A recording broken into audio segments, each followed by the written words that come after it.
சிவாய நம. பாம்பன் சாமிகளோட வாழ்க்கையில முருகப்பெருமான் செய்த அற்புதத்தை பார்க்கலாமா? டிசம்பர் 1923வது வருஷம் பாம்பன் சாமிகள் சென்னையில ஒரு தெருவில் நடந்து போயிட்டு இருக்காரு. அப்ப குதிரை வண்டியானது அவர் மேல இடிச்சதுல அவர் கீழே விழுந்து அவரோட இடது கால் முறிஞ்சிடுது. அப்ப பக்கத்துல இருக்கிற சென்னை அரசு மருத்துவமனையில அவரை கொண்டு போய் சேர்க்கிறாங்க. அங்க இருக்கிற டாக்டர்ஸ் எல்லாம் செக் பண்ணி பார்த்துட்டு இவரோட காலை கட் பண்ணி எடுத்துதான் ஆகணும் அப்படின்னு சொல்றாங்க. அதுக்கு பாம்பன் சாமிகளும் ஒத்துக்கிறாரு. இதுக்கு நல்லபடியா சிகிச்சை நடக்கணும் அப்படின்னு அவரோட சீடரான சின்னசாமி ஜோதிடர் சண்முக கவசத்தை தொடர்ந்து பாராயணம் பண்ணிக்கிட்டே இருக்காரு. பாம்பன் சாமிகளும் முருகனை மனமுருக வேண்டி சண்முக கவசத்தை பாராயணம் பண்ணிக்கிட்டு இருக்காரு. ஒரு நாள் சின்னசாமி ஜோசியரோட கனவுல என்ன தோணுது அப்படின்னா 3 வேல்கள் வந்து தன்னோட குருவோட காலை சரி பண்ற மாதிரி அவருக்கு தோற்றம் ஏற்படுது. அதே போல பாம்பன் சாமிகளோட கனவுலையும் 2 மயில்கள் வந்து ஆடுற மாதிரி இருக்கு.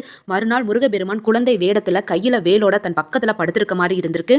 இதிலிருந்து 11வது நாள் சுவாமிகளோட காலை எக்ஸ்ரே எடுத்து பார்த்த டாக்டருக்கு ரொம்ப பெரிய அதிர்ச்சி. என்னன்னா புரிந்து போன அந்த கால் எலும்பானது ஒன்று கூடி இருந்ததை பார்த்து அதிர்ச்சி ஆயிட்டாரு. கூட அந்த அரசு மருத்துவமனையில பாம்பன் சாமிகளோட போட்டோ அங்கே இருக்கு.